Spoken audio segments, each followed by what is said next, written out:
بسم اللہ الرحمن الرحیم۔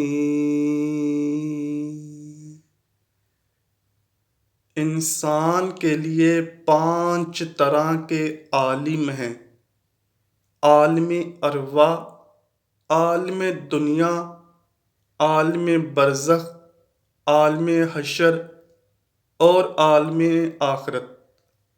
ہر انسان کو ان سب سے گزرنا ہے۔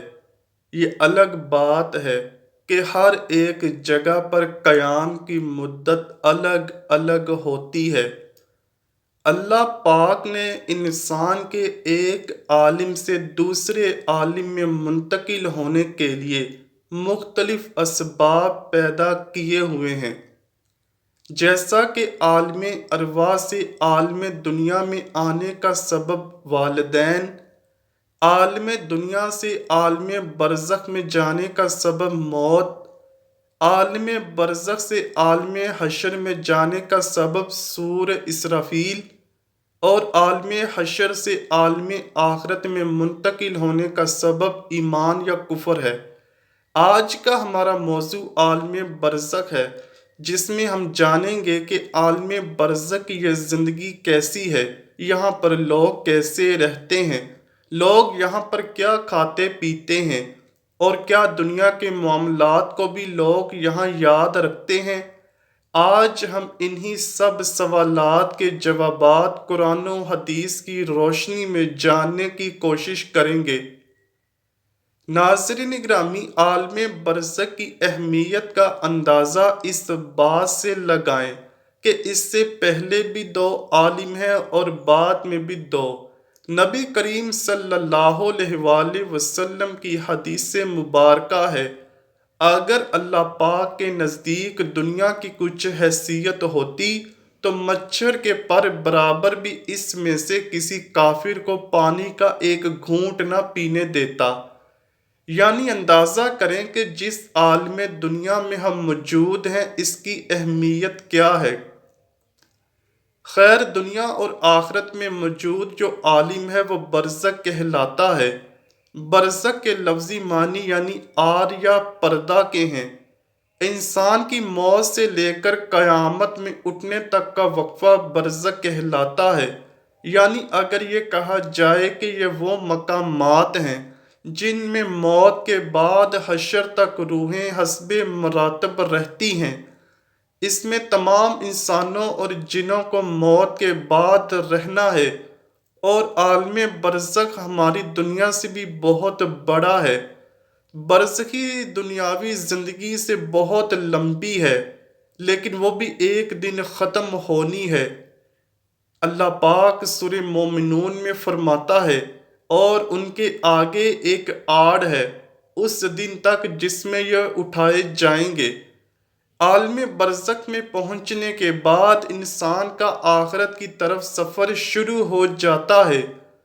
حضور پاک صلی اللہ علیہ وآلہ وسلم نے اس بارے میں فرمایا، بے شک آخرت کی سب سے پہلی منزل قبر ہے۔ اگر قبر والے نے اس سے نجات حاصل کر لی تو بعد کا معاملہ بھی آسان ہوگا، اور اگر اس سے نجات نہ پا سکا تو بعد کا معاملہ زیادہ سخت ہے۔ جب روح عالم برزخ میں پہنچتی ہے تو اس میں 2 مقام ہیں۔ ایک کا نام ہے علیین، جس میں نیک روحوں کو رکھا جاتا ہے، اور دوسری کا نام ہے سجین، جس میں بدکار یا کافر روحوں کو رکھا جاتا ہے، اور تمام روحیں قیامت کے دن تک یہیں پر رہیں گی، اور پھر قیامت کے دن اپنے حساب و کتاب کے بعد اپنے اصل مقام یعنی جنت یا دوزخ میں داخل ہوں گی۔ روایات میں آتا ہے کہ انسان کی وفات کے بعد قبر میں روح کو پھر سے مادی جسم کے ساتھ منسلک کیا جاتا ہے، جہاں پر منکر و نکیر سوال جواب کریں گے۔ اگر تو سوالات کے جوابات صحیح دیے تو پھر آسمان سے آواز آتی ہے، میرے بندے نے سچ کہا، اس کے لیے جنتی بچھونا بچھا دو، اسے جنتی لباس پہنا دو، اور اس کے لیے جنت کی طرف سے دروازہ کھول دو۔ قبر کے اندر ہی جنت کی طرف دروازہ کھل جائے گا، وہاں اسے ہوا کے جھونکے اور خوشبو بھی آتی ہوگی، اور حد نظر اس کی قبر کو کشادہ کر دیا جائے گا۔ لیکن اگر سوالات کے جوابات صحیح نہ ہوئے تو پھر اس کے لیے قبر میں ہی جہنم کا بچھونا بچھا دیا جاتا ہے۔ جہنم کی گرمی اسے ہر وقت محسوس کروائی جاتی ہے، اور اس کی قبر اتنی تنگ ہو جائے گی کہ پسلیاں آپس میں دھنس جائیں گی۔ اسی طرح اعمال کے حساب پر اگر تو نیک روح ہے تو وہ خوبصورت نورانی فرشتے روح کو علیین میں چھوڑ دیتے ہیں، اور اگر اعمال برے ہوں تو دو خوفناک تیز نکیلے دانتوں والے فرشتے برے انسان کی روح کو سجین میں ڈال دیا جاتا ہے۔ سجین کیونکہ بری اور بدکار روحوں کا ٹھکانہ ہے، اس لیے وہاں پہنچ کر ان بری روحوں پر عذاب آنا شروع ہو جاتا ہے، جبکہ علیین میں موجود روحوں پر کوئی پابندی عائد نہیں ہوتی، اور وہ باغ نما ایک جگہ پر ایک دوسرے کے ساتھ موجود ہوتی ہیں۔ نیک روحیں علیین میں ایک دوسرے کے ساتھ رہتی ہیں اور ایک دوسرے کو پہچانتی بھی ہیں، جبکہ سجین والی بدکار روحیں قید و بند میں مبتلا عذاب کا مزہ چکھتی ہیں۔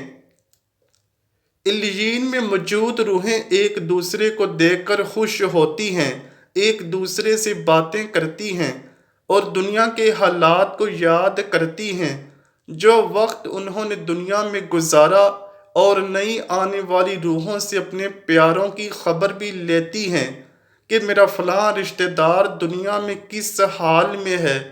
اگر نئی آنے والی روح یہ کہے تمہارا فلاں رشتہ دار تو کب کا مر چکا ہے مگر وہ یہاں علیین میں نہیں پہنچا، تو یہ نیک روح سمجھ جاتی ہے کہ اس کو سجین میں بھیج دیا گیا ہوگا۔ نیک روحیں اپنے رشتہ داروں کا انتظار علیین کے اندر بالکل ایسے ہی کرتی ہیں جیسے کوئی اپنے گھر سے دور اپنے گھر والوں سے ملنے کا انتظار کرتا ہے۔ اس کے علاوہ علیین میں نیک روحوں کے علاوہ انبیاء کرام، شہداء اور صدیقین کی روحیں بھی ایک دوسرے کے ساتھ مل کر رہتی ہیں اور باتیں کرتی ہیں۔ نیک روحیں اپنے قریبی رشتہ داروں سے ملاقات کریں گی، جیسے کہ نبی پاک صلی اللہ علیہ وآلہ وسلم نے حضرت فاطمہ الزہرا سلام اللہ علیہا سے فرمایا کہ میرے وصال کے بعد جو نیک روح سب سے پہلے مجھ سے ملے گی وہ فاطمہ تم ہی ہوگی، اور بالکل ایسا ہی ہوا، اور آپ صلی اللہ علیہ وآلہ وسلم کی وصال کے 4 یا 6 مہینے کے بعد حضرت فاطمہ الزہرا سلام اللہ علیہا حضور پاک صلی اللہ علیہ وآلہ وسلم سے جا ملیں۔ چنانچہ نیک روحیں عالم برزخ کے اندر علیین میں ایک دوسرے کو پہچانتی ہیں اور ایک دوسرے سے ملاقات بھی کرتی ہیں، اور نہ صرف اپنے باقی کے رشتہ داروں کا نئے آنے والی روحوں سے حال دریافت کرتی ہیں بلکہ ان کی وہاں منتظر بھی رہتی ہیں۔ ناظرین اکرامی، یہ یاد رہے کہ عالم برزخ میں روحیں عالم محشر قائم ہونے تک رہیں گی، یعنی قیامت کے دن تک روحوں کا قیام عالم برزخ میں رہے گا، اور قیامت کا ہی وہ دن ہوگا جب روحوں کو جسموں میں منتقل کر کے اٹھایا جائے گا، پھر حساب و کتاب کے بعد جنت یا جہنم میں ڈال دیا جائے گا، اور پھر وہی مستقل ٹھکانہ ہوگا۔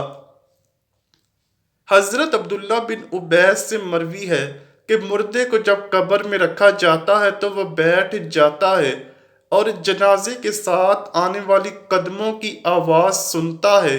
سب سے پہلے اس کی قبر اس سے کلام کرتے ہوئے کہتی ہے، اے ابن آدم، تیرا برا ہو، کیا تجھے مجھ سے ڈرایا نہیں گیا؟ کیا تجھے میری تنگی، بدبو، وحشت ہولناکی اور کیڑے مکوڑوں کا خوف نہ دلایا گیا تھا؟ یہ میں نے آج کے دن کے لیے تیار کیے ہیں۔ تو بتا تو نے میرے لیے کیا تیاری کی ہے۔ ویڈیو کا اختتام ایک حدیث پاک سے کرتے ہیں کہ نبی پاک صلی اللہ علیہ وآلہ وسلم نے فرمایا، قبر جنت کے باغوں میں سے ایک باغ ہوتی ہے یا دوزخ کے گھڑوں میں سے ایک گھڑا۔ یعنی مومن کی قبر میں جنت کی خوشبوئیں، وہاں کی تر و تازگی آتی رہتی ہے۔ کافر کی قبر میں دوزخ کی گرمی، وہاں کی بدبو پہنچتی رہتی ہے۔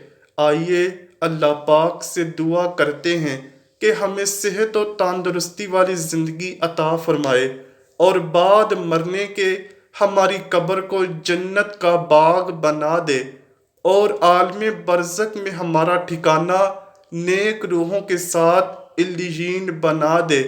کمنٹ سیکشن میں آمین لکھنا مت بھولیے گا، نہ جانے کس کی آمین اللہ کو پسند آ جائے اور ویڈیو کو دیکھنے والے تمام لوگوں پر اللہ پاک اپنا خاص فضل و کرم فرمائے، آمین یا رب العالمین۔ امید کرتا ہوں کہ آپ کو ویڈیو ضرور پسند آئی ہوگی۔ اگر ویڈیو پسند آئی ہے تو ویڈیو کو لائک کیجئے، شیئر کیجئے اور چینل کو لازمی سبسکرائب کیجئے۔ کمنٹ سیکشن میں اپنی رائے کا اظہار بھی ضرور کیجئے گا۔ ملتے ہیں اگلی ویڈیو میں، تب تک کے لیے اللہ حافظ۔